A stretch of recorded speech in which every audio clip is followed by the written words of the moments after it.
What if the single skill that most determines your success in relationships, leadership, negotiation, and life is not your intelligence, your credentials, or your experience, but simply how well you communicate? Consider this: two people can hold the same brilliant idea, the same depth of knowledge, and the same burning ambition. One will be heard, respected, and remembered. The other will be ignored. The difference almost never comes down to talent. It comes down to communication. In this session, you will discover the mental frameworks, emotional tools, and practical strategies that separate people who merely speak from people who truly connect, persuade, lead, and move the world around them. You will learn how to listen in a way that gives you more influence than talking ever could. You will learn how to frame your message so it lands with clarity instead of friction. You will discover how to speak with emotional precision, how to build trust quickly, how to handle conflict without losing composure, how to tell stories that inspire action, how to ask questions that open people up, and how to use silence as a force rather than a weakness. These are not tricks. These are timeless tools. And every single one of them can be learned, strengthened, and mastered. Communication is a lifelong advantage. It compounds, it travels, and it opens doors that talent alone cannot. Let us begin. Chapter 1: Train your mind before you train your mouths. Communication does not start when you open your mouth. It starts much earlier inside your mind. The words you speak are simply the surface layer of a deeper internal process. If the thinking beneath those words is unclear, rushed, reactive, or scattered, the communication that follows will be exactly the same. This is why some people feel misunderstood even after saying a great deal, while others say very little yet convey tremendous clarity and power. It begins with how they think. Before words there is perception, before sentences there is intention, before expression there is awareness. A strong communicator trains the mind the way a craftsman sharpens tools. A dull tool makes the work harder, slower, and more painful. A sharp tool makes the same task cleaner, faster, and more effective. The mind works the same way. If you never take time to sharpen it, you will struggle in every conversation that requires precision, presence, or influence. The first mental shift is clarity.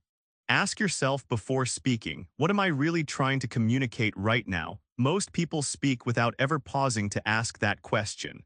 They rush to talk, rush to explain, rush to defend, rush to argue. But communication rewards those who pause, those who take a breath, those who organize their thoughts before organizing their words. When you know your intention, the words follow naturally. The second mental shift is emotional regulation. Communication becomes difficult when the mind is hijacked by emotion. Anxiety makes us over-explain. Ego makes us over-defend. Anger makes us over-attack. Fear makes us underspeak. If you cannot control your emotional state, your words will end up serving your emotions instead of serving your purpose. Great communicators do not eliminate emotion. They process it. They step back internally and ask what needs to be expressed and what needs to be managed. Another key aspect of mental training is perspective taking. Communication is never one-directional. It always involves the listener. Before you speak, consider how your message will land. How will it be heard? How will it be interpreted? How will it make the other person feel? The inexperienced communicator only focuses on what they want to say. The skilled communicator also considers what the other person is ready to hear. That small shift makes communication smoother, less hostile, and far more effective. There is also the matter of self-awareness. Many communication problems do not come from vocabulary, intelligence, or lack of knowledge. They come from blind spots. You might interrupt without noticing. You might speak too softly. You might explain too much. You might avoid eye contact. You might dominate the conversation. You might downplay your ideas. We all have patterns, and unless we examine them, those patterns control us. Training the mind for communication is not about perfection. It is about awareness. It is about slowing down internally so that your external expression becomes more intentional. When the mind is calm, words are clearer. When the mind is focused, the message is stronger. When the mind is steady, the listener feels it. So before you practice speaking techniques, before you try to persuade others, before you attempt to influence or lead, start with the internal environment. Train your mind to hold clarity. Train it to hold intention. Train it to manage emotion. Train it to observe patterns. Communication is not merely a skill of the mouth. It is a discipline of the mind. Master the mind first and the words will follow. Chapter 2, Master the Art of Mental Framing. Every conversation begins long before the first word is spoken. It begins with a frame, a mental context that shapes how meaning is received.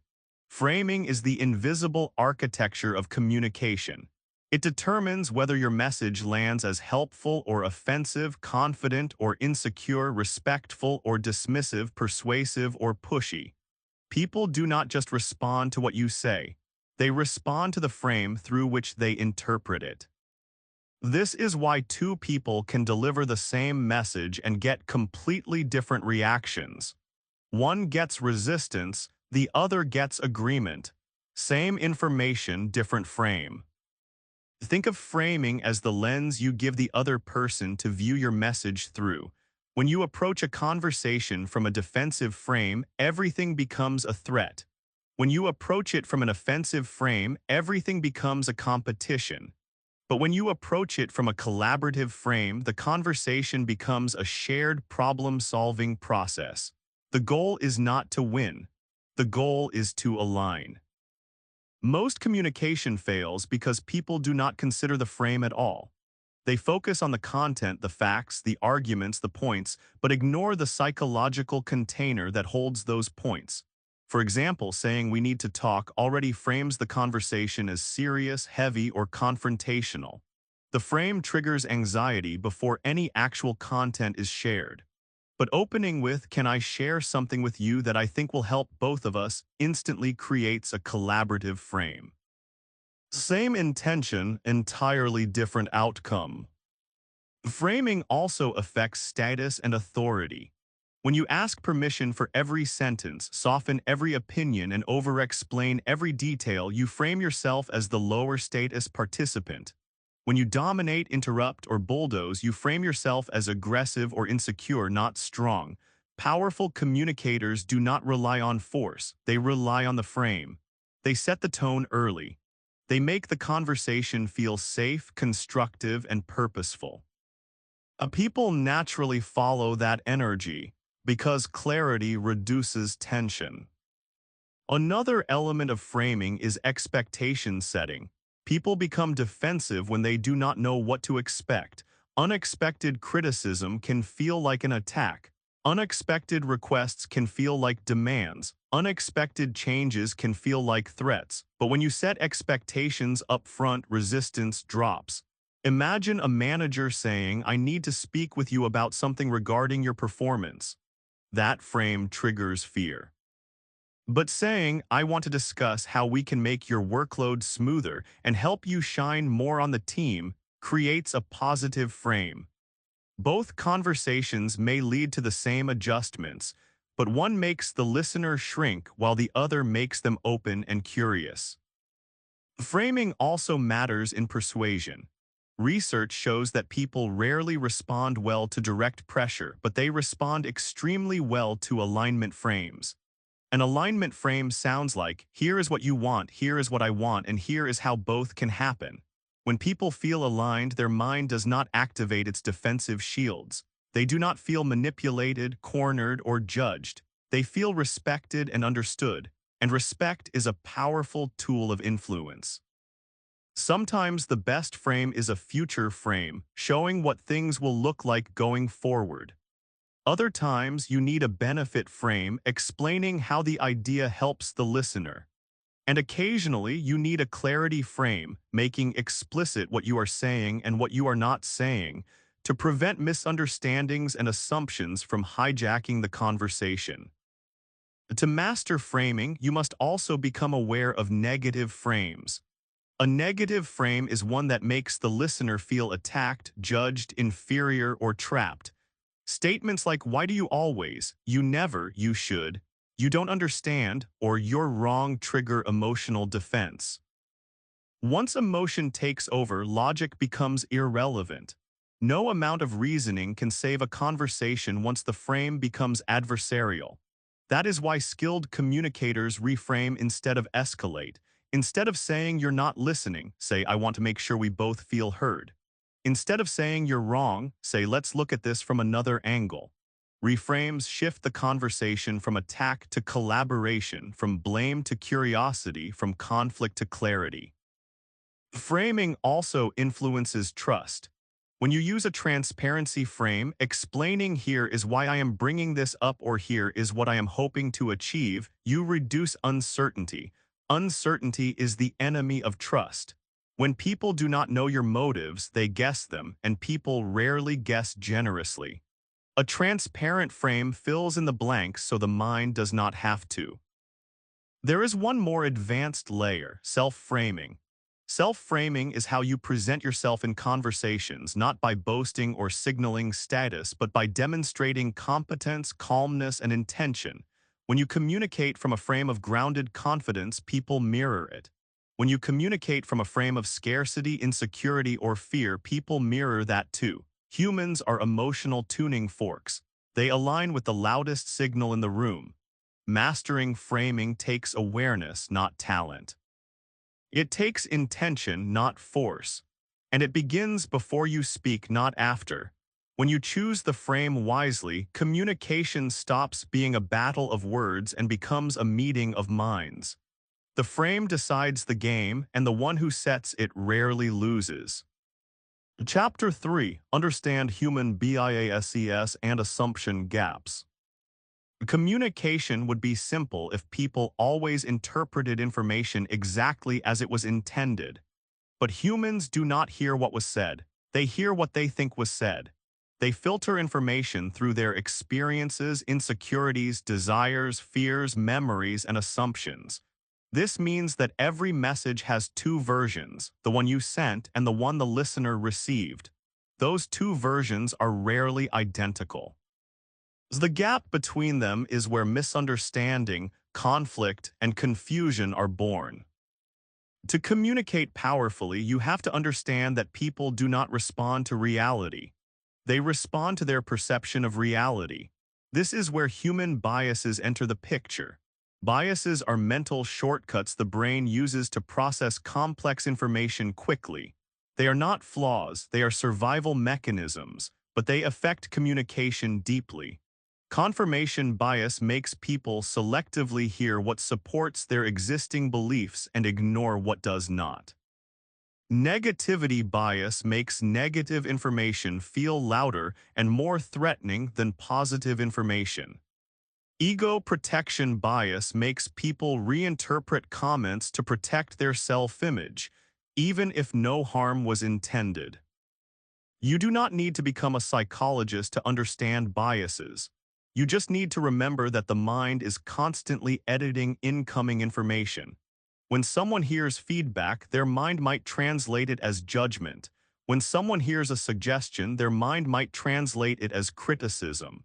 When someone hears a request, their mind might translate it as pressure. The wise communicator anticipates these distortions instead of being surprised by them. Assumptions add another layer. Humans rarely ask for clarification. They guess meaning to fill gaps quickly. They assume tone, assume intent, assume context, and assume subtext, especially when the relationship carries an emotional history. If someone already believes you criticize them, even neutral comments may sound like critiques. If someone already trusts you, even sharp feedback may sound constructive. The listener's prior narrative modifies your current message. Imagine telling a coworker, "We should finish this sooner so we're not rushed later." You might intend helpful coordination. They might hear control. They might hear criticism. They might hear urgency, blame, or pressure. 5 different interpretations from one sentence. The meaning is not in the words. It is in the mind of the listener. To navigate assumption gaps, adopt a mindset of clarity over cleverness.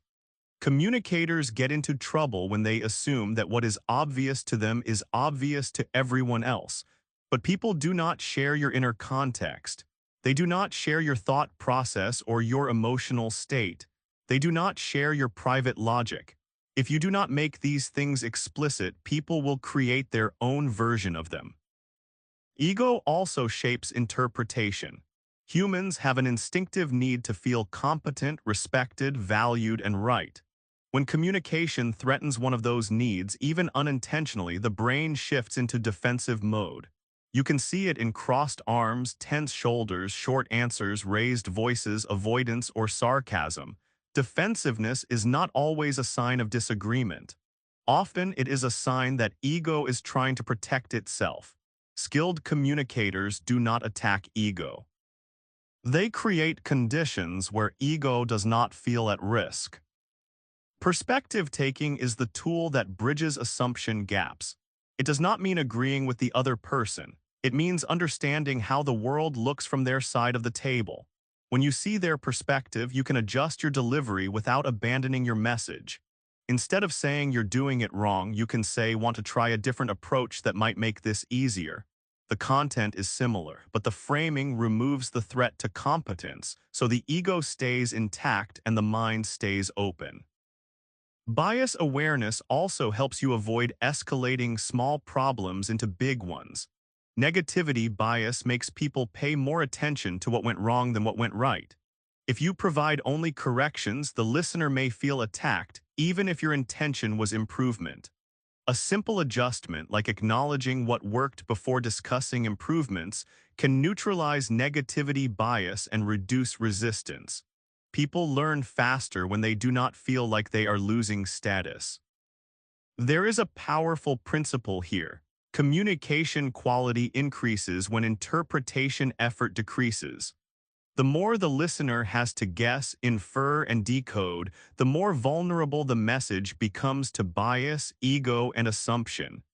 The less they have to guess, the cleaner the communication becomes. You can also use clarifying phrases to reduce assumption gaps. Phrases like, here's what I mean, here's why I'm mentioning this, I'm sharing this to help, not criticize, or I want to make sure we're on the same page create psychological safety. They manage interpretation proactively instead of reactively. Great communicators do not wait for misunderstandings to occur, they prevent them. Ultimately, humans are meaning-making machines. They do not just hear words, they build stories around those words. Your job is to guide the story the listener builds, and that begins by understanding the biases, assumptions, and internal narratives they bring to the table. Chapter 4: Communicate with Emotional Precision. Every message you send carries two layers, the information you deliver and the emotion beneath it. People do not just absorb your words, they absorb how those words make them feel. Emotion is the silent partner of communication. It shapes tone, interpretation, memory, and reaction. But most people communicate emotionally by accident. Powerful communicators communicate emotionally by intention. They do not suppress emotion and they do not unleash it recklessly. They direct it with precision. Emotional precision begins with emotional awareness. You cannot control what you cannot recognize.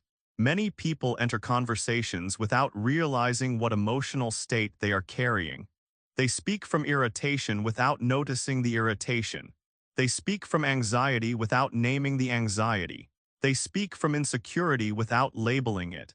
When the emotion is invisible to you, it becomes uncontrollable. And when it is uncontrollable, it becomes the hidden author of your message. Emotional awareness is simply the ability to pause internally and ask, what am I feeling right now, and how do I want that feeling to shape my communication? Labeling the emotion changes the conversation.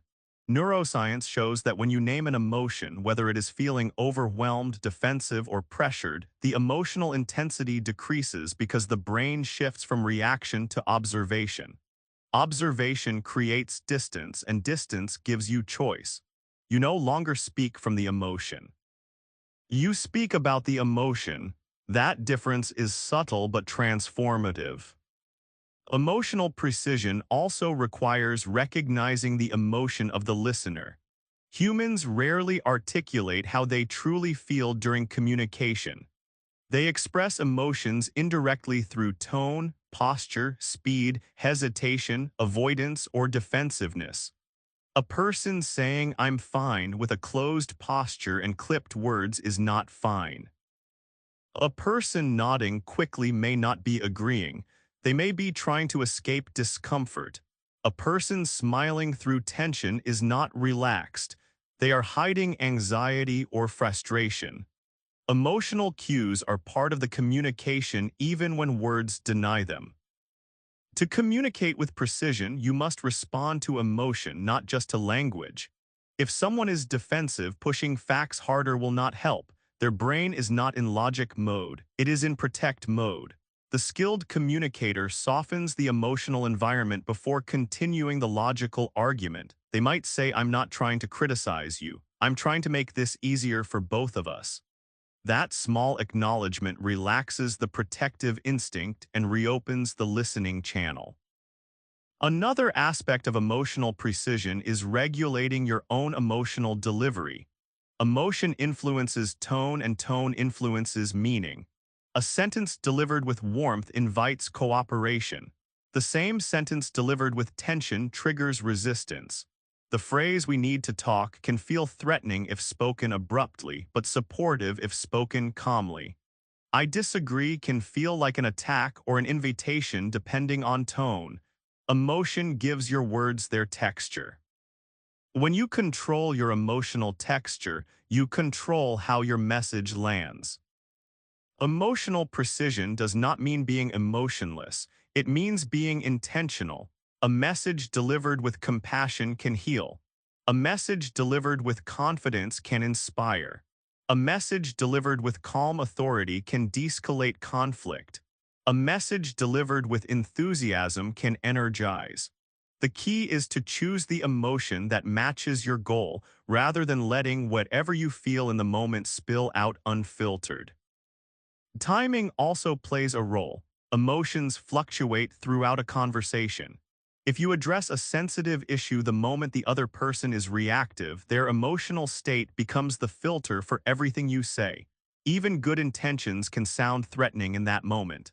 Emotional precision means waiting for the right emotional window when there is space, calmness, and psychological readiness. Sometimes the best emotional strategy is patience. Let the emotions settle before the message enters.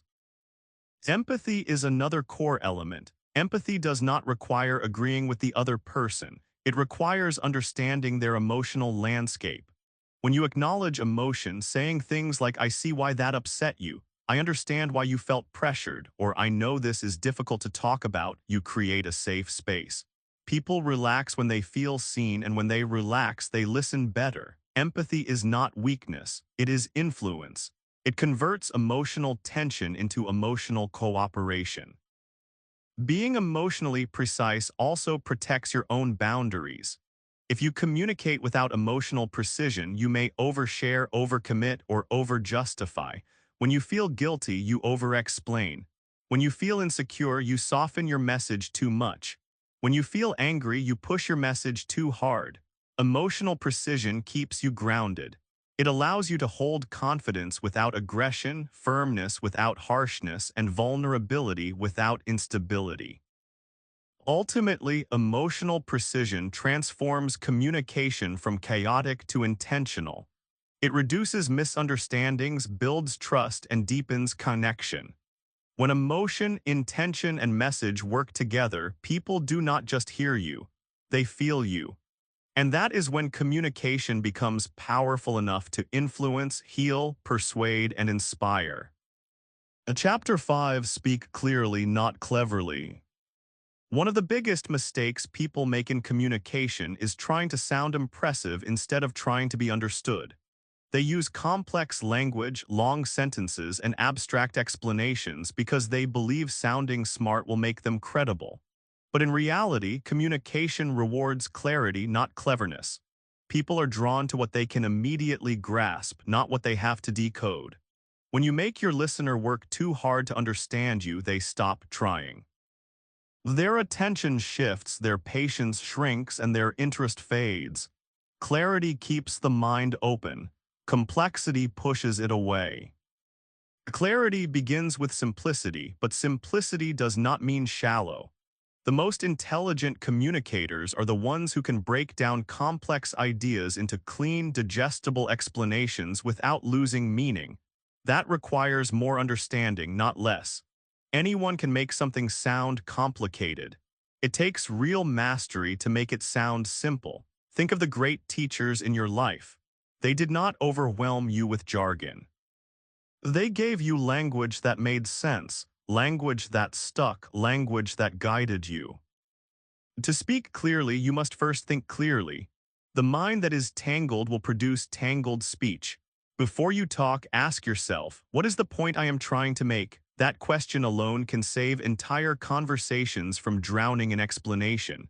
A single clear point is better than 5 scattered ones. When you refine your point, the listener can follow you. When you scatter your point, the listener gets lost in the fog. Another key to clarity is structure. Communication becomes messy when people jump from idea to idea without transitions. They start in the middle, jump to the beginning, skip to the end, and then loop back to something they forgot. The listener feels like they are riding a train without tracks. Structure gives the listener orientation. A simple pattern, such as what happened, what it means, and what we should do, is often enough to organize even complex conversations. A clear speech also requires eliminating unnecessary verbal clutter. Filler language like basically, kind of, and sort of makes speech softer, weaker, and less assertive. It signals uncertainty even when you are not uncertain. Pauses are more powerful than fillers. A pause communicates confidence. It gives the listener space to process and gives you time to select better words. Many people fear direct language because they confuse directness with harshness. But directness is not aggression. It is respect. It respects the listener's time, intelligence, and attention. Saying, I need help with this project is clearer than saying, I was thinking that maybe if you're not too busy, perhaps you could possibly take a look at it. The second version hides the message under layers of hesitation. The listener has to dig to find the point. In communication, the more digging required, the more likely the meaning gets lost or distorted. Tone also affects clarity. If your tone is too timid, the listener may miss your intention. If it is too rushed, they may miss your details. If it is too monotone, they may miss your emphasis. Speaking clearly is not only about what you say, but how you land it. Pace matters, emphasis matters, volume matters. These are not theatrical tricks. They are tools that guide attention. A well-timed slowdown signals importance. A slight lift in tone signals a key idea. A brief pause signals completion. To speak clearly, you must also avoid ambiguity. Ambiguity breeds confusion and frustration. Vague instructions like "we'll handle that later" or "do it the way you think is best" can be interpreted differently than you intend. In a personal context, ambiguity leads to assumptions. In a professional context, it leads to mistakes. Replace vague statements with concrete ones. Let's schedule a meeting for tomorrow at 10 or use the same format as last week. Precision prevents misunderstanding. Clarity also involves choosing the right level of detail.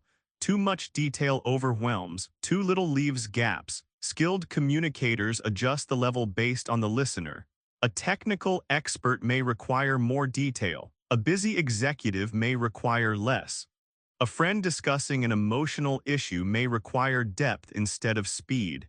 Clarity is not one-size-fits-all. It is tailored to context. Another important piece is confirming that your message was received. After explaining something, a simple check-in such as "does that make sense?" or "should I clarify any part of that?" keeps the communication loop intact. It prevents silent confusion. Many problems arise because people pretend to understand when they do not. Clarification saves time, energy, and relationships. Ultimately, speaking clearly is an act of service. It removes friction from communication, preserves attention, and honors the listener. Cleverness serves the ego, clarity serves the purpose. And when your communication consistently serves the purpose, people listen to you more closely, trust you more easily, and follow you more willingly.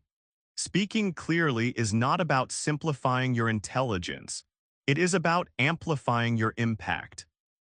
Chapter 6, Stop Talking First, Influence Through Listening. Most people think the way to become a powerful communicator is to say more, talk more, explain more, and argue more. But communication does not begin with talking. It begins with listening. Influence begins with listening. Understanding begins with listening. Connection, respect, persuasion, and trust all begin with listening. When you resist the urge to talk first, you gain access to the information that truly matters, how the other person thinks, what they value, what they fear, what they expect, and what they need to hear. Without that information, your words are guesses. With it, your words become precise. Listening is not a passive behavior. It is not the absence of talking. It is an active skill that requires focus, curiosity, and patience. When you listen well, you are not waiting for your turn to speak. You are not mentally rehearsing your reply. You are not preparing a counterargument. You are absorbing. You are studying the emotional tone, the choice of words, the pacing, the hesitation, the emphasis, the omissions. Human communication is full of signals, but you cannot see those signals if you are too busy transmitting instead of receiving.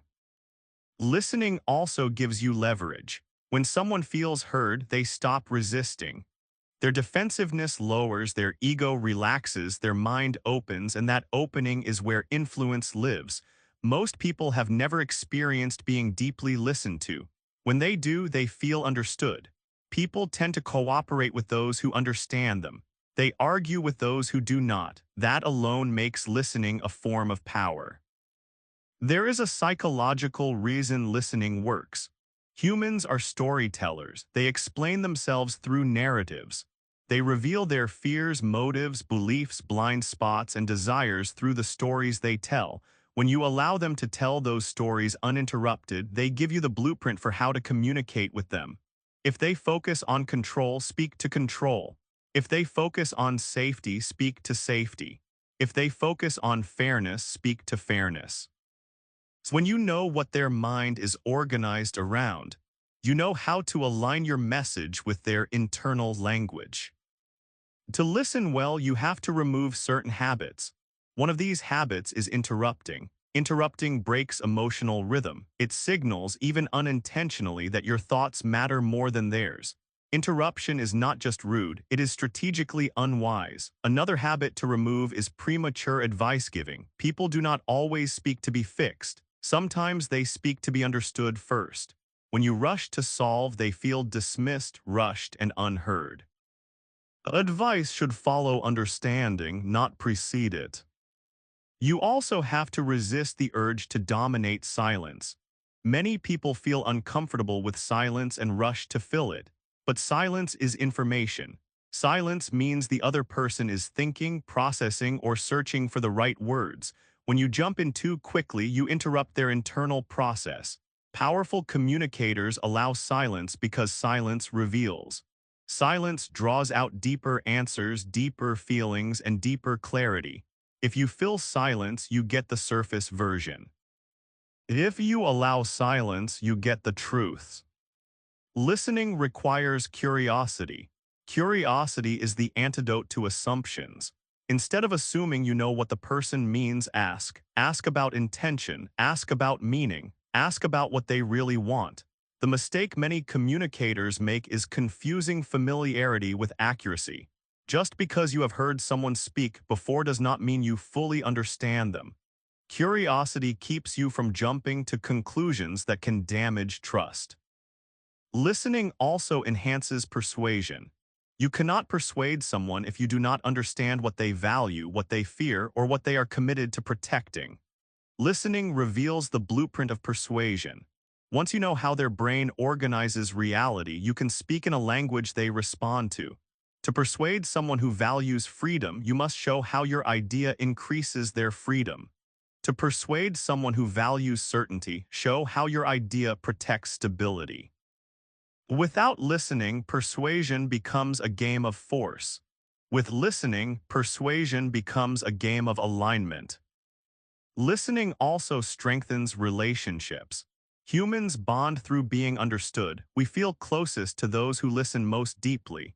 If you think about the people you trust most, chances are they are the ones who make you feel heard. They do not just talk at you, they draw you out, they give you space, they let your inner world come to the surface. Communication is not just exchanging words, it is exchanging worlds. Listening is the way those worlds meet. Listening also protects you from unnecessary conflict. Conflict often arises not from disagreement but from misinterpretation. People fight over things they never needed to fight about because they never listened long enough to realize they were actually aligned. When you listen first, you discover the shared territory. Once you locate shared territory, solutions become easier, calmer, and faster. Ultimately, listening is the highest form of respect you can offer in communication. When you listen, you say, your thoughts matter, your feelings matter, your experience matters. And in return, people willingly give you their openness. Influence begins not with your mouth, but with your ears. Chapter 7, Ask questions that open people up. One of the most powerful tools in communication is not a statement. It is a question. Questions have the ability to unlock information, reveal motivations, expose fears, clarify needs, and deepen connection. When you ask the right questions, you do not just gather data. You open doors inside people. You give them permission to think more deeply, speak more openly, and share more honestly. And the more they share, the easier it becomes to understand how to speak to them, how to influence them, and how to build trust with them. Asking questions changes the dynamics of communication. Most people enter conversations with the intention to express, explain, or convince, but conversations become richer when the intention shifts toward discovery. Discovery is the heartbeat of good communication. It says, before I tell you what I think, I want to understand what you think. This shift alone reduces conflict, lowers defensiveness, and increases cooperation. People open up when they feel invited into the conversation, instead of talked over or talked at. Not all questions are equal. Some questions shut people down while others open them up. Closed questions, the kind that can be answered with yes or no, are useful for logistics but not for understanding. If your goal is to learn more about a person's perspective, experience, or reasoning, you need open-ended questions. Questions like what makes you feel that way, or how did you come to that conclusion, or what matters most to you in this situation. Do not just ask for information. They ask for meaning, and meaning reveals the inner world. Questions are also powerful because they shift attention. When you ask someone a question, you shine a light on a part of their mind that may not have been illuminated before. Questions like, what would success look like for you? Or what are you afraid will happen if we do this? Force the other person to explore their own psychology. Many people have never paused long enough to articulate those thoughts before. Your question becomes a mirror. It helps them see themselves more clearly, and people trust those who help them see themselves without judgment. There is also strategic value in questions. Persuasion becomes easier when you ask questions that guide someone to discover the logic on their own. If you tell someone what to think, their ego may resist. If you guide them to the conclusion through questions, they feel ownership over the answer. Ownership dissolves resistance because people rarely fight their own ideas. A well-timed question can move a conversation forward more effectively than a long explanation or a passionate argument.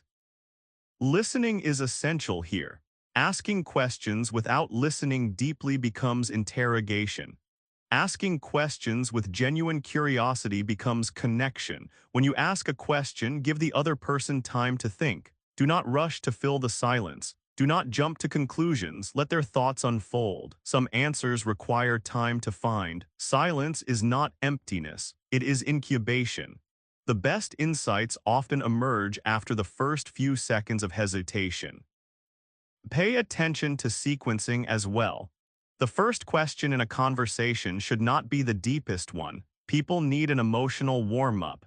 If you start with questions that are too personal or too probing too quickly, you trigger defensiveness.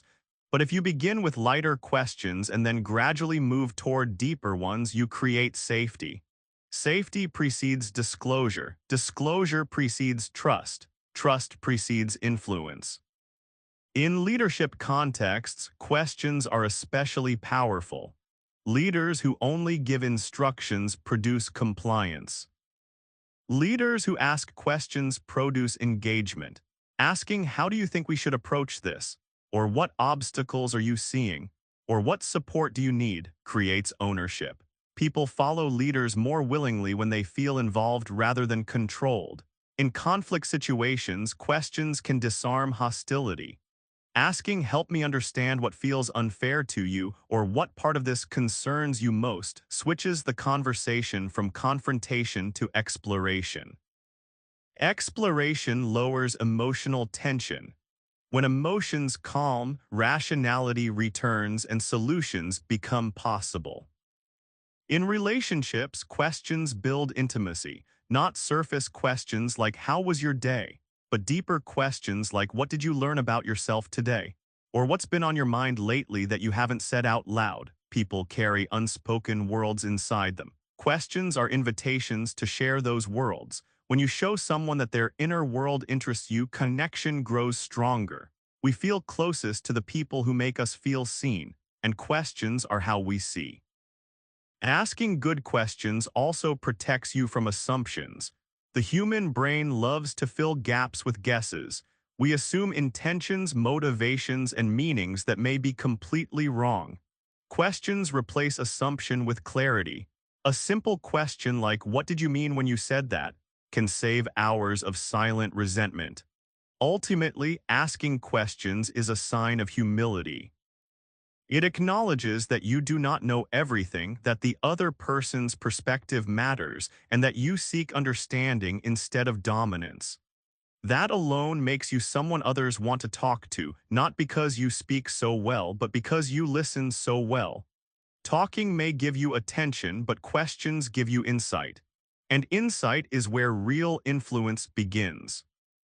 Chapter 8: Master Body Language, Tone, and Presence. Long before people analyze the words you say, they react to how you show up. Humans are constantly scanning for nonverbal cues, signs of confidence, signs of insecurity, signs of tension, signs of interest, signs of threat.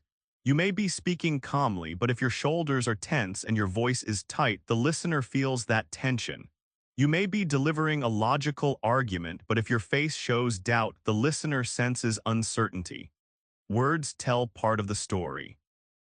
Tone, posture, pace, expression, and presence tell the rest. Communication is never just verbal.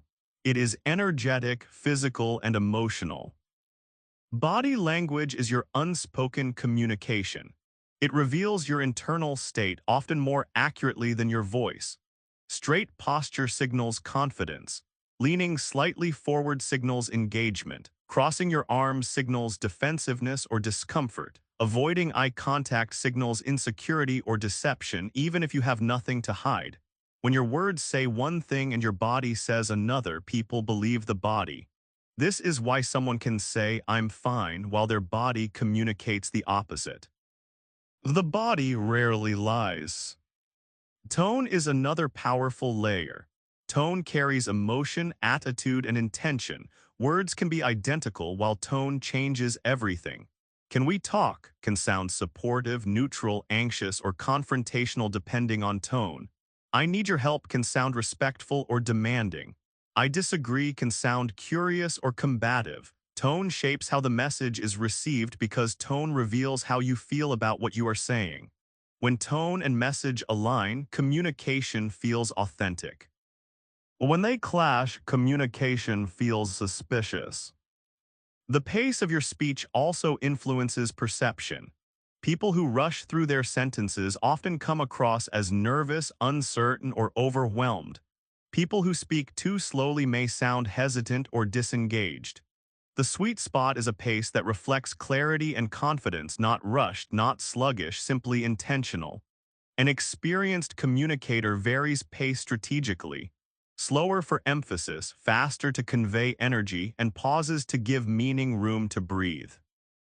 Pauses are one of the most underused tools in communication. Many people fear silence and rush to fill every second with words, thinking silence signals weakness, but silence signals composure. Silence gives the listener time to digest. Silence creates anticipation. A pause after an important point allows that point to land. A pause before a point creates curiosity. Skilled communicators are not afraid of silence. They use it as punctuation. Facial expression also plays a role. Humans have evolved to read faces for emotional cues. A slight smile can soften criticism. A calm expression can de-escalate conflict. A raised eyebrow can invite deeper explanation. A blank expression can create anxiety. You do not need to perform your emotions theatrically, but you should be aware that your face speaks its own language. If your expression contradicts your intention, the listener will feel confused or unsettled. Presence is the highest level of nonverbal communication. Presence is not posture. Presence is not tone. Presence is the energy you bring into the room. It is how grounded you appear, how attentive you are, how much space you occupy mentally and emotionally. Presence is built through stillness, not through noise. People with presence do not fidget constantly, rush through speech, or scatter their attention. They make the other person feel like they are the only one in the room. That kind of presence commands respect without demanding it. Presence also requires control over your internal state. If your mind is chaotic, your presence is chaotic. If your emotions are unsettled, your presence is unsettled. When you learn to regulate your inner world, your outer world communicates stability. Stability makes people trust you, listen to you, and follow you. Leadership communication is built on presence long before it is built on persuasion. Alignment is key. When body language, tone, and words point in the same direction, communication feels cohesive. When they point in different directions, communication feels confusing. Consider apologizing while rolling your eyes. The words say sorry, but the body says you do not mean it. Or consider saying I'm confident in this plan with a hesitant tone and closed posture. The words say confidence. The delivery says doubt. Alignment creates clarity. Misalignment creates distrust. There is also an overlooked part of nonverbal communication, listening posture. When you are listening, your body should show that you are receiving, not preparing to respond. Nodding occasionally, making eye contact, leaning slightly forward, and keeping your arms uncrossed signals openness. The listener feels valued, and when people feel valued, they contribute more honestly. When your listening posture is closed or distracted, whether checking your phone, scanning the room, or fidgeting, people shut down. They speak less, they reveal less. Connection collapses. You do not need to memorize a catalog of gestures to communicate well. The goal is not performance. The goal is awareness. When you become aware of what your body is saying, you gain control over how your message is experienced. When you become aware of tone, you gain control over how your words are felt. When you become aware of presence, you gain control over how people respond to you. Communication is not just about speaking smarter. It is about showing up smarter. And the way you show up can speak louder than any word you say. Chapter 9 tells stories that make people feel and ACT. Facts inform the mind, but stories move the heart. And when the heart moves, the body follows. Stories are one of the oldest communication tools humans possess.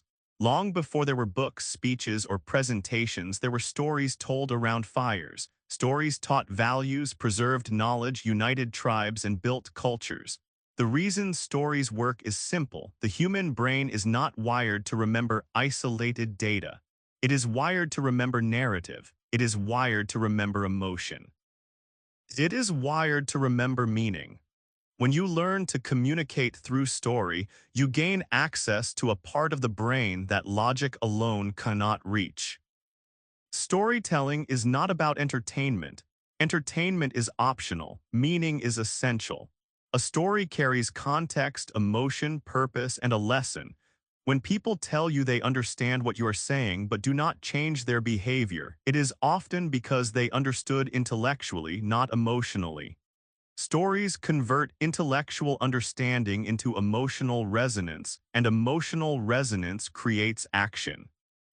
A good story does three things.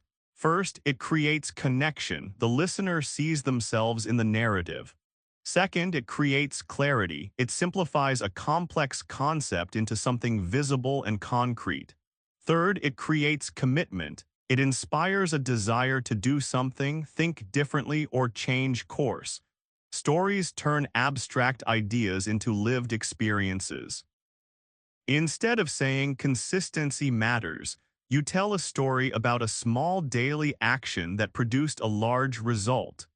Instead of saying communication is powerful, you tell a story about a moment when one sentence changed a relationship or a career.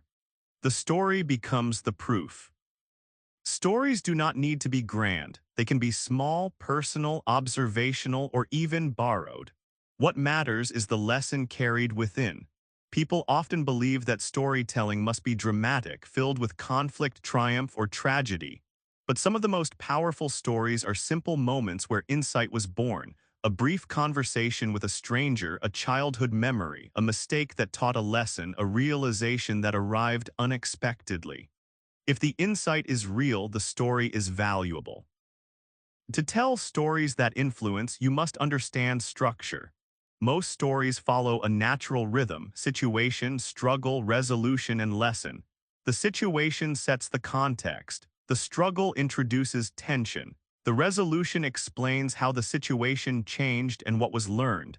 And the lesson delivers meaning, explaining why the story matters and what it teaches. Without the lesson, the story is a memory. With the lesson, the story becomes wisdom. Emotion is the engine of storytelling. The listener must feel something: curiosity, hope, discomfort, inspiration, or recognition. Emotion is what locks the story into the mind. When people recall stories, they do not remember every detail, but they remember how it made them feel. They remember the turning point, the realization, the tension, the message.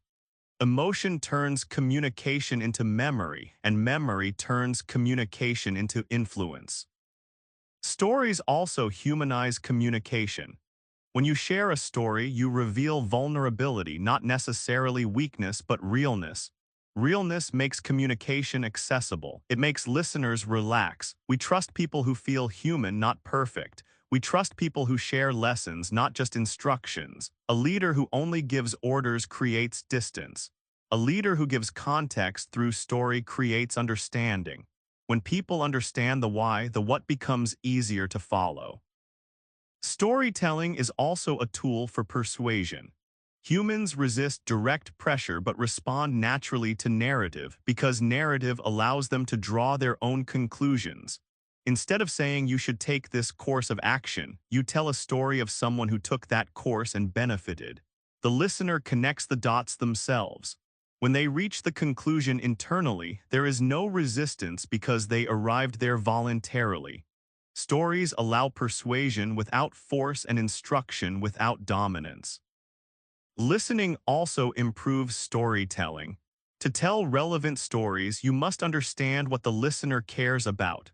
A story that resonates with an engineer may not resonate with an artist. A story that moves a parent may not move a teenager. Relevance increases impact. If you pay attention to what people value, you can choose stories that speak directly to those values. The beauty of storytelling is that it does not require a special voice, dramatic flair, or literary talent. It requires noticing. Noticing the small moments, noticing the lessons, noticing the human experience. When you give someone a story, you give them a model for understanding themselves and the world. A mentor who teaches through stories does not just give instructions. They give frameworks, and frameworks outlast instructions. Communication that does not change anything is merely noise. A communication that uses story becomes signal. It becomes meaningful. It becomes transformative. Chapter 10, Persuade without forcing or manipulating. Persuasion is often misunderstood. Many people imagine it as a form of pushing, convincing, debating, or winning. But real persuasion rarely involves force. It rarely involves pressure, and it never requires manipulation. Real persuasion is the art of alignment, aligning interests, aligning incentives, aligning interpretations, and aligning desires. When persuasion works, it feels natural. It feels cooperative. The other person does not feel defeated. They feel understood. They do not feel controlled. They feel empowered to choose. To persuade without force, you must begin with intent. Intent is the moral foundation of persuasion. If your intent is to win at any cost, you will manipulate. If your intent is to overpower, you will pressure. But if your intent is mutual benefit, persuasion becomes a service instead of a weapon. It becomes a way of helping someone see what aligns with their own values and goals. Influence built on self-interest collapses quickly. Influence built on mutual interest lasts. The first step in ethical persuasion is understanding what the other person values. People do not make decisions based on what you value. They make decisions based on what they value. If you try to persuade a safety-oriented person with arguments about risk-taking, you will fail. If you try to persuade a freedom-oriented person with arguments about structure and security, you will fail. Persuasion works when the message fits the listener's internal incentive system. That requires listening before speaking, observing before explaining, and asking before advising. The second step is creating alignment. Alignment means showing how your idea helps the other person move towards something they already want. Alignment reduces resistance because it feels like support, not conflict. A common persuasive mistake is trying to change what people want. Changing desires is extraordinarily difficult. Changing paths is easier. Instead of arguing for new desires, help them pursue their existing desires more effectively. If they value efficiency, show how your idea saves time. If they value status, show how it improves reputation. If they value connection, show how it improves relationships. When you speak a person's values back to them, persuasion becomes effortless. Another critical part of persuasion is reducing threat. The human brain is designed to protect its beliefs, identity, and sense of competence. When persuasion threatens any of those, resistance spikes. This is why arguments escalate. Each side defends identity, not just opinions. Skilled communicators avoid identity threats. Instead of saying you're wrong, they say there might be another way to look at this. Instead of saying you should, they say here's what I've noticed works well. Small changes in phrasing can prevent psychological confrontation. Once the ego is calm, the mind becomes receptive. Choice is another element. Humans resist losing control. If a suggestion feels like a command, the listener instinctively pushes back, even if the suggestion is beneficial. To avoid triggering control-based resistance, offer options instead of demands. Presenting alternatives keeps autonomy intact. When people feel they have agency, they do not fight the message. They explore it, and exploration increases adoption. Stories also play a role in persuasion. Humans are less defensive when they are watching someone else's story unfold. When you tell a story about a person who benefited from a certain choice, the listener imagines themselves in that position without feeling attacked. The story creates emotional distance and psychological safety. There is no direct pressure, no confrontation, no threat. The listener draws conclusions voluntarily. Persuasion becomes a discovery instead of a battle. Joint problem solving is another strategy. When persuasion is framed as collaboration with questions like, how can we make this better for both of us? The conversation shifts from opposition to cooperation. Cooperation is fertile ground for influence. It lowers defensiveness, fosters creativity, and encourages ownership. Asking, "What do you think would make this work for you?" transforms persuasion from convincing to designing, and people support what they help design. Timing matters too. You cannot persuade someone who is emotionally charged, scared, or feeling attacked. Emotional readiness is a prerequisite for rational influence. A calm conversation at the right time outperforms a passionate argument at the wrong time. When emotions stabilize, perspective widens and the mind opens. Finally, ethical persuasion ends with voluntary commitment. When a message is aligned, respectful, and emotionally safe, the listener will often commit naturally. Influence is never about winning the moment. It is about winning the relationship. A relationship preserved is a channel of future influence. A relationship damaged is a door closed forever. Persuasion without force is not weak, it is smart. It works with ego instead of against it. It uses alignment instead of pressure, and because of that, it builds influence that lasts. Communication that pressures may win arguments, but communication that aligns wins people. And winning people matters more. Chapter 11. Build trust and rapport quickly and authentically. Trust is the gateway through which all meaningful communication must pass. Without trust, information is doubted, intentions are questioned, and motives are interpreted through suspicion. With trust, communication becomes smoother, easier, and more honest. People reveal more, listen more, and cooperate more. Trust is not a luxury in communication. It is the foundation, and like all foundations, it must be built deliberately. Rapport is the first stage of trust. Rapport is that subtle feeling of ease you experience when you talk to someone and everything flows. It is not necessarily about agreement, it is about comfort.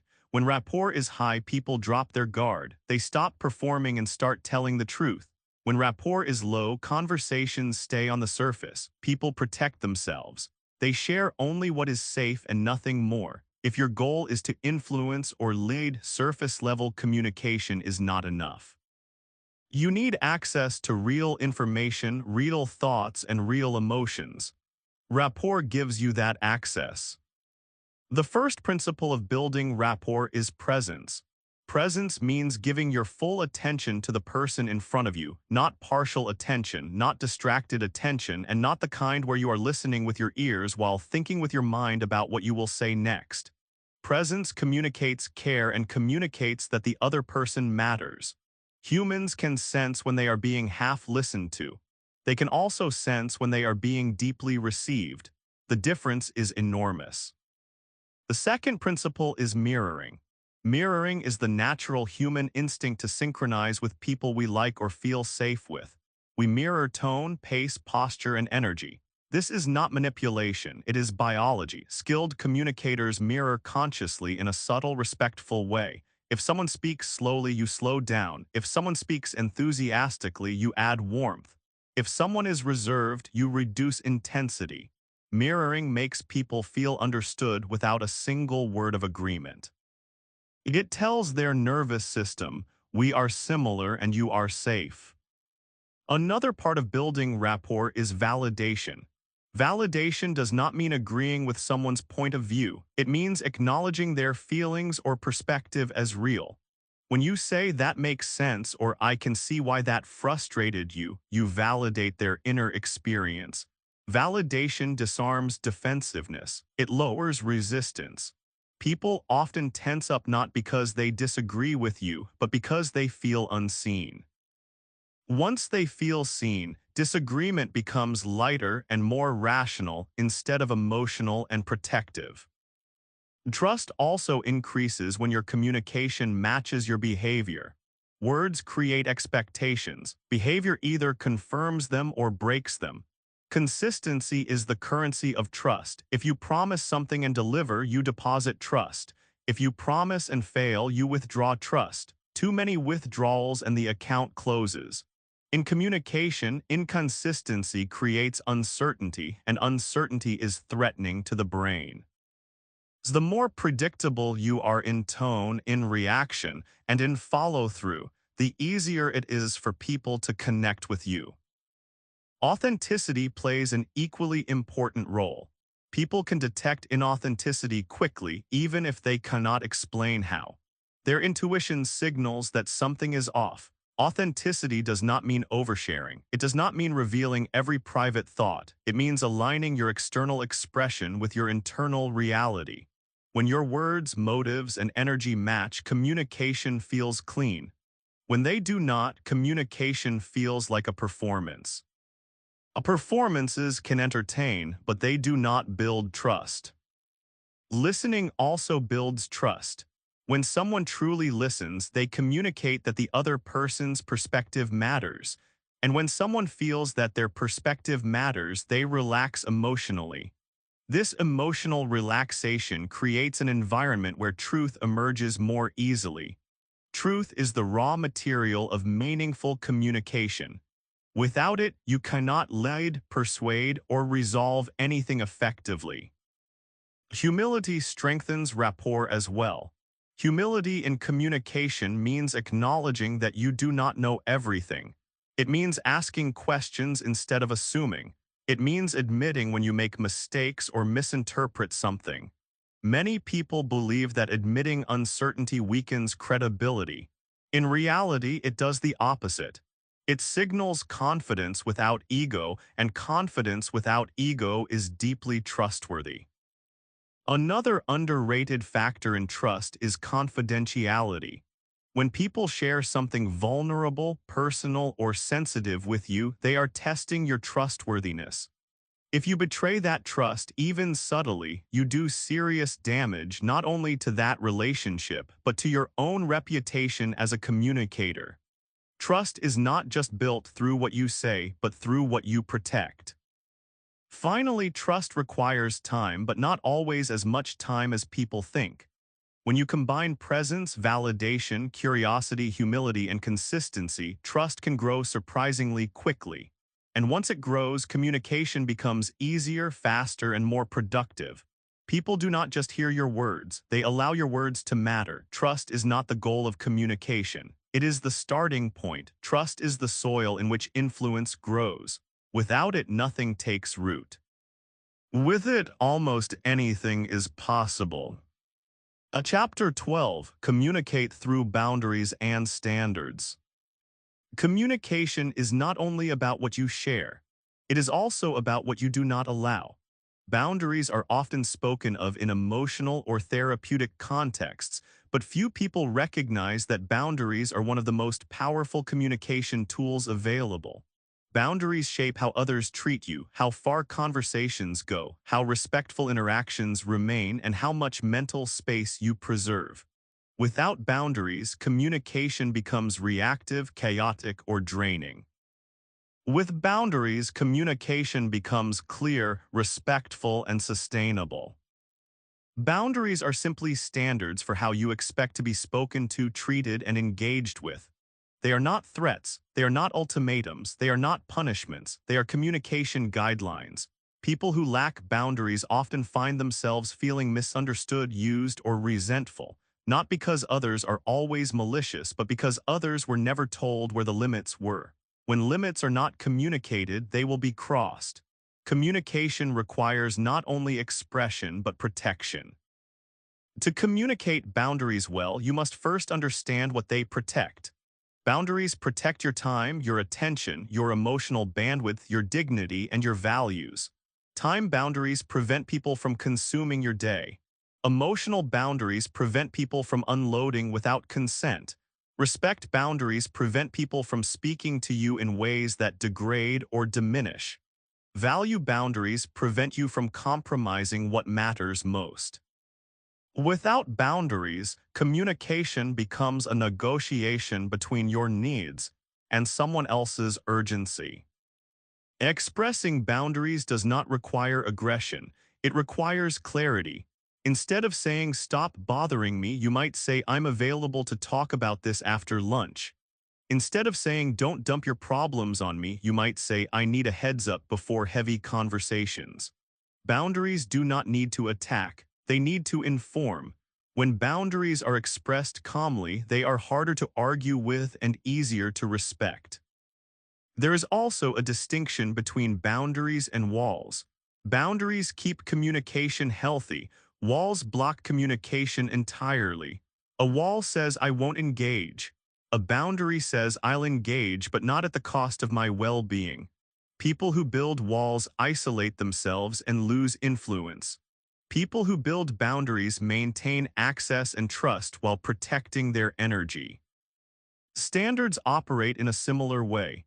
A standard is not about what you will not accept. It is about what you expect. Standards elevate communication while boundaries protect it. Standards sound like "I appreciate direct communication," or "I value punctuality," or "I prefer planning over last-minute changes." When you communicate standards early, you prevent conflict later. Many conflicts are simply the collision of unspoken expectations. Now, speaking your standards up front reduces misalignment. Learning to say no is one of the strongest boundary tools in communication. No is not rejection, it is clarity. Without no, your yes becomes meaningless. When you say yes to every request, every favor, every conversation, and every crisis, you silently communicate that your time is available, your attention is cheap, and your priorities are negotiable. Boundaries restore scarcity, and scarcity increases respect. Another skill within boundary communication is the use of consequence, not punishment. A consequence is what happens naturally if a boundary is continually ignored. For example, if we can't discuss this calmly, I'll need to step away until we can. Or if we can't stick to deadlines, we'll have to adjust the timeline. You are not threatening, you are describing reality. Consequence gives boundaries teeth without aggression. Boundaries also improve relationships. Contrary to popular belief, boundaries do not push people away. They protect connection from resentment. Resentment grows silently when you overextend, overgive, or overtolerate. Eventually, the relationship collapses under the weight of unspoken frustration. Boundaries prevent that collapse by keeping emotional accounts balanced. In leadership, boundaries are essential. A leader without boundaries becomes overwhelmed, indecisive, or disrespected. A leader with boundaries becomes a stabilizing force. Employees and collaborators know what is acceptable and what is not. Meetings start on time. Expectations are clear. Emotional chaos does not run the room. In personal life, boundaries help relationships remain voluntary instead of obligatory. When someone shares time or energy with you because they want to, not because they feel pressured to, intimacy becomes healthier and more authentic. Ultimately, boundaries communicate self-respect. You do not have to announce self-respect. You demonstrate it through what you allow and what you do not. People may not always know how to treat you, but they will learn by observing what you tolerate. When you hold boundaries calmly and consistently, you train people how to communicate with you. Communication is not just about expressing ideas. It is about shaping the conditions for sustained connection. Boundaries and standards are those conditions. Without them, influence becomes stressful. With them, influence becomes sustainable. Chapter 13, Handle Conflict with Calm Power. Conflict is inevitable. It appears in families, friendships, workplaces, partnerships, negotiations, and even within our own internal dialogue. The presence of conflict is not a sign that communication has failed. It is a sign that communication is needed.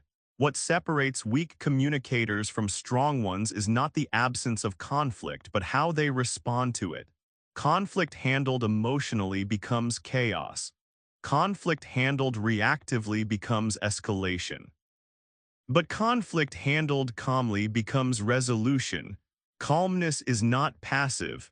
Calmness is power under control. When conflict arises, the first instinct for many people is to defend. Defense often leads to offense, and offense often leads to a cycle where both parties are no longer trying to understand. They are simply trying to win. Winning becomes more important than clarity. Winning becomes more important than connection. And the strange truth is that in communication, the moment the goal becomes to win, you have already lost. You have lost alignment, lost empathy, and lost access to the other person's mind. Conflict handled through ego becomes a battle. Conflict handled through curiosity becomes a conversation. The foundation of calm conflict resolution is emotional regulation. Emotions are natural and valid, but they are terrible negotiators. Anger narrows perception. Fear distorts risk. Pride rejects compromise. Insecurity searches for threat. When these emotional distortions take over, words become weapons, accusations fly, tone sharpens, voices rise, and the real problem becomes buried under layers of emotional shrapnel. Emotional regulation is not suppression. Suppression pretends nothing is wrong.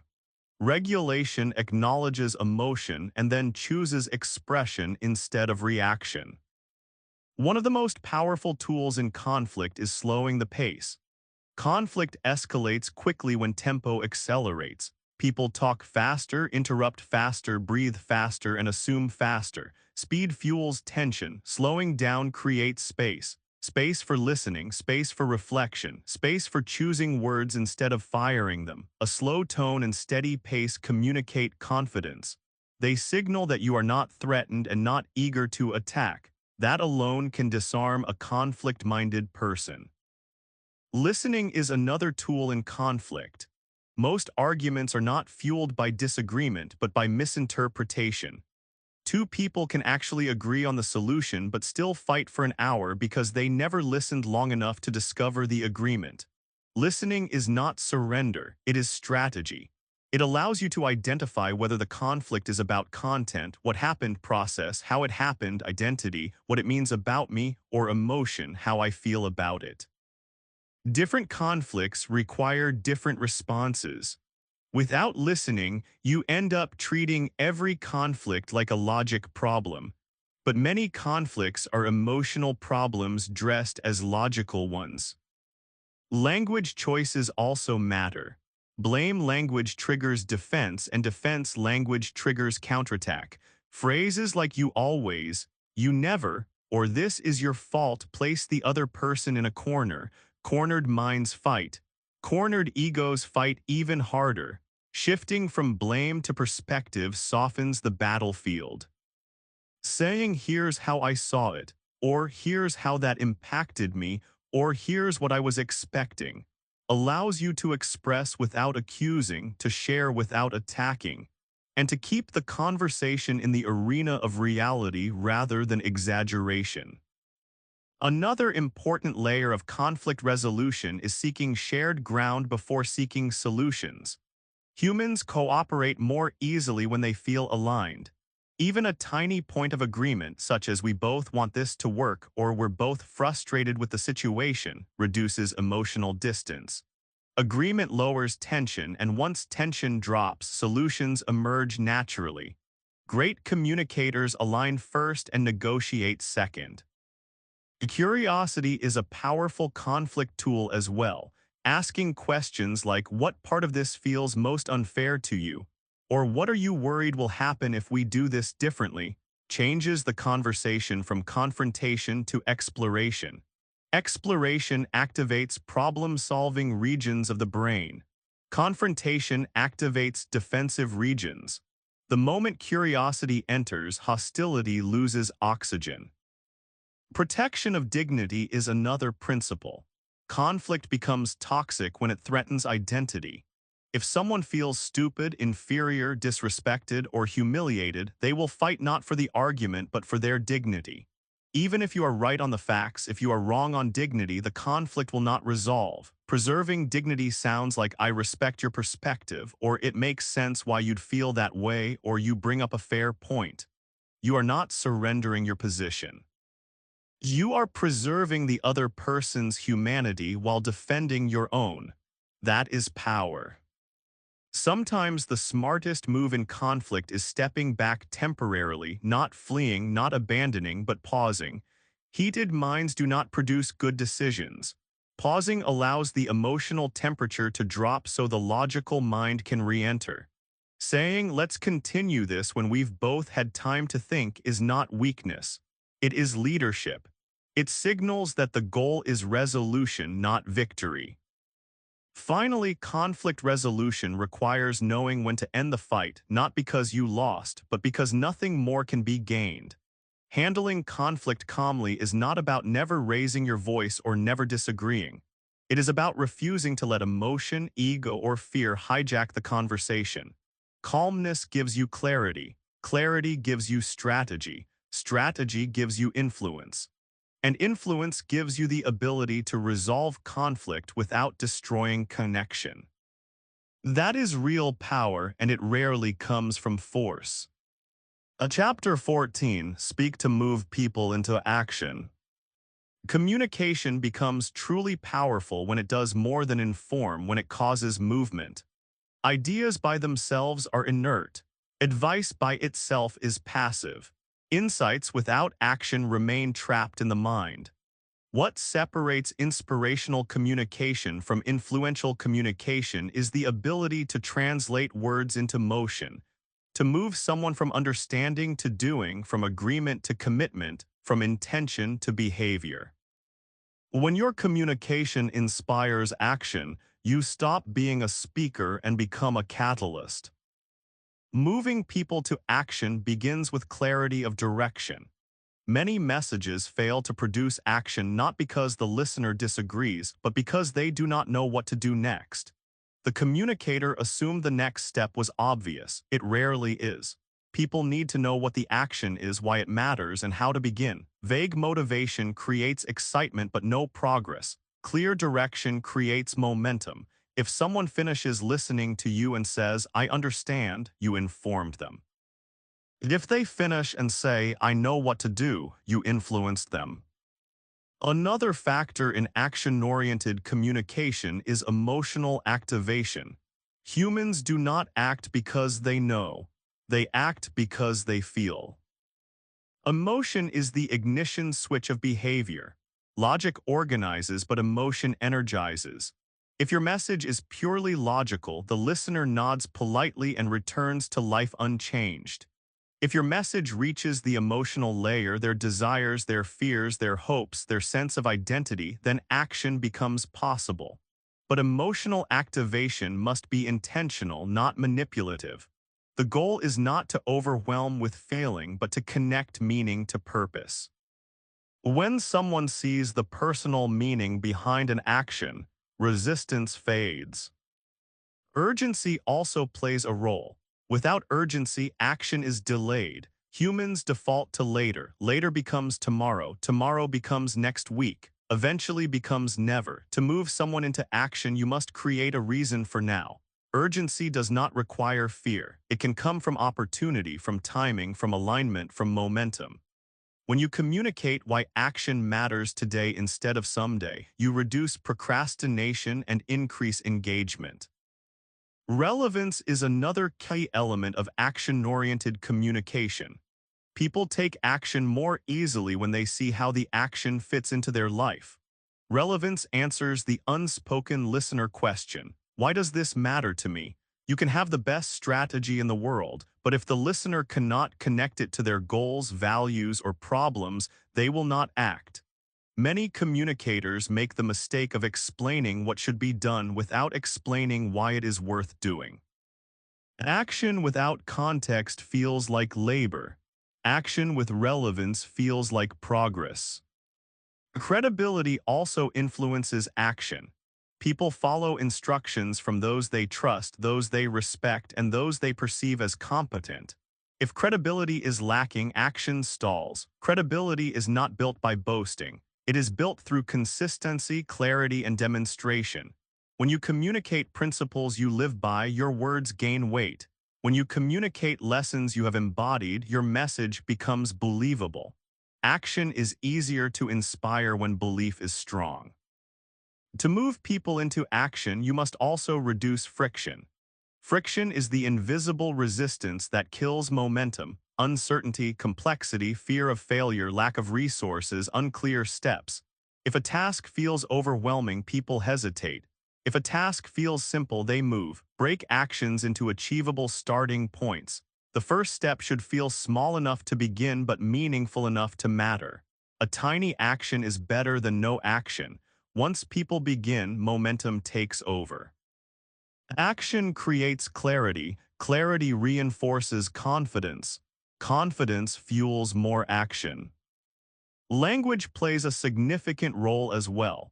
Action-oriented communication uses verbs, not just nouns. It uses direction, not just description. Notice the difference between "it's important to exercise" and "start walking for 10 minutes tonight." The first informs, the second instructs, or "consider we should communicate better as a team" versus "let's begin by having weekly 10-minute check-ins to sync expectations." The first is a concept, the second is a step. Movement requires steps. Visualization is another powerful tool. When people can visualize themselves taking action and succeeding, the brain begins to rehearse the behavior. Visualization reduces psychological distance. It makes action feel familiar before it happens. Phrases like "imagine how it will feel when" or "picture yourself after doing this" activate this mechanism. The brain responds to imagined experience similarly to real experience, which reduces the emotional cost of starting. Celebrating progress is also essential. When action is acknowledged, it reinforces itself. Humans are wired to repeat what is rewarded. Reward does not require praise or applause. Sometimes acknowledgement is enough. Phrases like "we're on the right track" or "that step was important" or "look how far we've come" fuel internal motivation. Without acknowledgement, action can feel invisible, and invisible effort eventually dies. The final ingredient is ownership. People act more strongly when the action feels like their idea, not someone else's instruction. Ownership is created through involvement. Ask for input, ask for preferences, ask for choices. When someone participates in shaping the plan becomes theirs, and people fight harder for what they own. If you want commitment, create ownership. Without ownership, you get compliance at best, and compliance rarely lasts. In the end, communication that moves people to action is communication that respects psychology. It understands that humans are emotional, contextual, meaning-driven, and momentum-based. Words alone are not enough. Clarity, relevance, urgency, emotional activation, reduced friction, and ownership bridge the gap between knowing and doing. When your communication consistently moves people into action, you stop being merely articulate. You become impactful. You become someone whose words matter, not because they sound good, but because they make things happen. Chapter 15, Control the Room with Silence and Timing. Communication is not only about what you say, it is also about what you do not say. Silence and timing are two of the most advanced tools in communication, and yet most people fear them. They fear silence because it feels like emptiness. They fear pauses because it feels like weakness. They fear waiting because it feels like losing control. But silence and timing are not signs of weakness. They are signs of mastery. When you learn to use them intentionally, you stop chasing attention and start commanding it. Silence creates space. Space for thoughts to land, space for emotions to settle, space for meaning to surface. Most communicators rush their delivery, stacking words on top of words, hoping that quantity will create impact. But impact is not created by piling information. Impact is created by allowing information to breathe. If you say something important and immediately continue talking, the listener does not have time to absorb it. They hear it, but they do not feel it. A well-placed pause turns an idea into a moment. Silence also shifts power. In conversation, the one who rushes to fill silence often holds the weaker position, not because they lack intelligence, but because they lack comfort with space. Powerful communicators are comfortable with space. They do not panic when the room becomes quiet. They let the silence draw attention toward them rather than away. In negotiation, silence can prompt the other side to reveal more than they intended. In teaching, silence can encourage students to think instead of expecting answers immediately. In leadership, silence can make directions sound more deliberate. Silence is not absence. It is strategy. Timing is equally critical. Timing governs when to speak, when to ask, when to pause, and when to stop. Two people can say the same sentence and produce completely different results simply because one said it at the wrong time. Timing determines emotional readiness. A good idea delivered at the wrong moment is a wasted idea.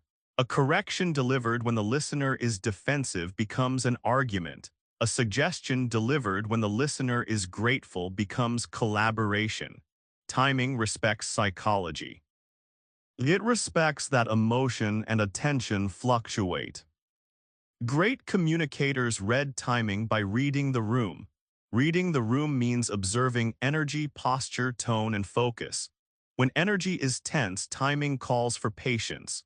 When energy is open, timing calls for clarity. When energy is scattered, timing calls for anchoring. When energy is fatigued, timing calls for brevity. Communication is not performed in a vacuum. It is performed in an emotional environment. Timing adapts to the environment rather than ignoring it. Silence also serves another function. It invites contribution. When you pause, the listener has room to respond, to think, to connect dots. People often avoid silence because they fear awkwardness, but awkwardness is not a real threat. Awkwardness is just unfamiliarity. Some of the best conversations begin right after a pause that most people would have rushed to fill. Silence is a signal to the listener that their input matters and that the conversation is not a monologue but an exchange. Timing also enhances persuasion. When persuading, the order in which you present ideas matters. If you begin with conclusions before building context, the listener may resist. If you build context first, resistance softens. If you ask questions early rather than late, the listener participates instead of observes.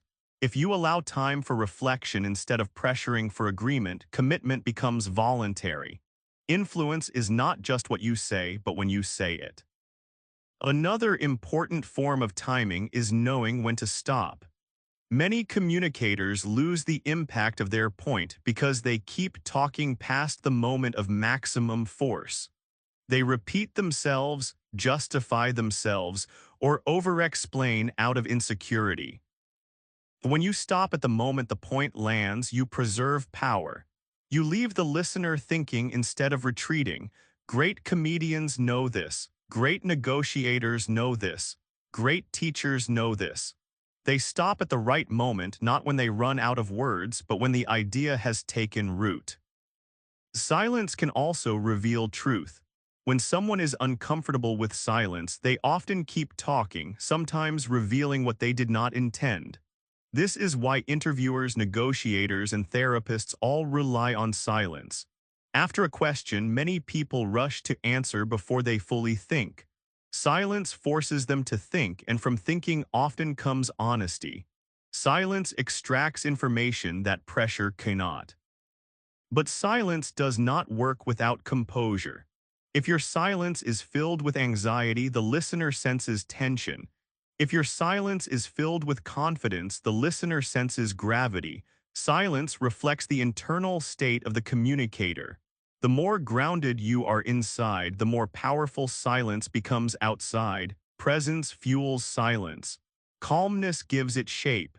Intention gives it direction. There is also cultural nuance in silence.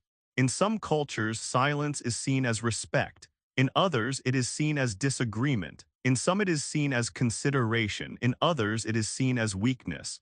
A skilled communicator adapts without abandoning their center. Adaptation is not about changing who you are. It is about speaking in the language the audience understands. Timing and silence are part of that language. Ultimately, controlling the room with silence and timing is about maturity. It is about recognizing that communication is not a race, not a competition, and not a performance.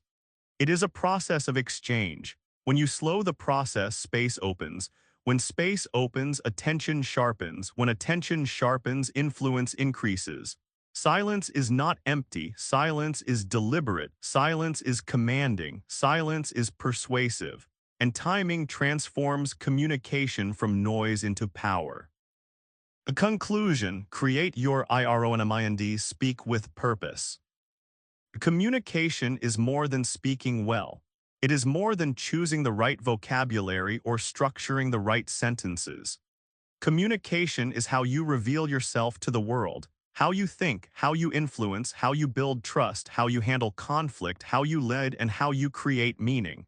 Words are the surface, but psychology is the foundation. And when you master both, you gain an advantage that extends into every dimension of life. Throughout this session, we explored the deeper layers of powerful communication, the parts most people never study but feel every day. We examined how framing shapes meaning, how listening shapes influence, how questions open minds, how tone shifts perception, how body language reveals truth, how stories create emotion, how trust removes resistance, how boundaries preserve respect, how persuasion aligns interests, and how timing carries power. These are not tricks or gimmicks. They are timeless tools for navigating human behavior. Communication is not merely about expression, it is about connection. Connection to ideas, connection to emotions, connection to other people. When communication lacks connection, it becomes noise. When communication gains connection, it becomes impact. Impact is the difference between being heard and being remembered, between being understood and being followed, between offering advice and inspiring action. Mastering communication is also an act of responsibility. Your words can build someone up or break someone down. Your tone can calm or inflame. Your silence can soothe or intimidate. Your questions can deepen understanding or expose insecurity. In every interaction, you carry influence even when you do not realize it. To communicate well is to use that influence intentionally instead of accidentally. The great advantage of communication is that it compounds. A single skill applied today makes tomorrow's conversations easier. A boundary set today prevents conflict tomorrow. A listening habit formed now improves relationships for years. A shift in framing makes negotiations smoother and arguments shorter. Communication skills repay effort endlessly. They travel with you wherever you go, into workrooms, living rooms, boardrooms, friendships, partnerships, and moments where your future is shaped by a single sentence. But perhaps the most important truth is this: powerful communication starts inside. If your mind is unclear, your communication becomes chaotic. If your emotions are unregulated, your communication becomes reactive. If your ego is fragile, your communication becomes defensive. If your curiosity is absent, your communication becomes shallow. The stronger and more grounded your internal world becomes, the more effective your external communication becomes. Mastering communication, then, is inseparable from mastering yourself. To create your iron mind is to build exactly this. It is the discipline of thinking before speaking, feeling without reacting, listening before leading, and expressing with intention rather than impulse. It is the ongoing practice of sharpening the instrument through which you meet the world. This session is not the end of the journey. Communication is a lifelong craft. You will refine it every time you ask a better question, listen a little longer, reframe a difficult conversation, express a boundary calmly, adapt your tone, pause strategically, or tell a story that moves someone to act. Growth happens in moments, subtle, small, and continuous. If there is one core message to carry with you, it is this: speak smart, not to impress but to connect. Not to dominate but to align, not to overwhelm but to clarify, not to control but to influence. Communication done well does not make you louder, it makes you more effective. Influence does not live in volume, it lives in understanding. Your words will shape the opportunities you receive, The relationships you build, the conflicts you resolve, the leadership you express, and the impact you leave. Every conversation is a chance to practice. Every interaction is a chance to refine. Every day offers moments to communicate with more intention, more presence, and more intelligence. In a world full of noise, the ability to communicate with clarity, calmness, and power is not just an advantage. It is a form of leverage. Use it wisely. Use it consistently, and let it elevate the way you think, the way you lead, and the way you connect with others. This has been an Ironmind session produced by Brainpower Audiobooks. Want the written version? Grab the PDF for half a cup of coffee, $2. Link is in the description and the comments.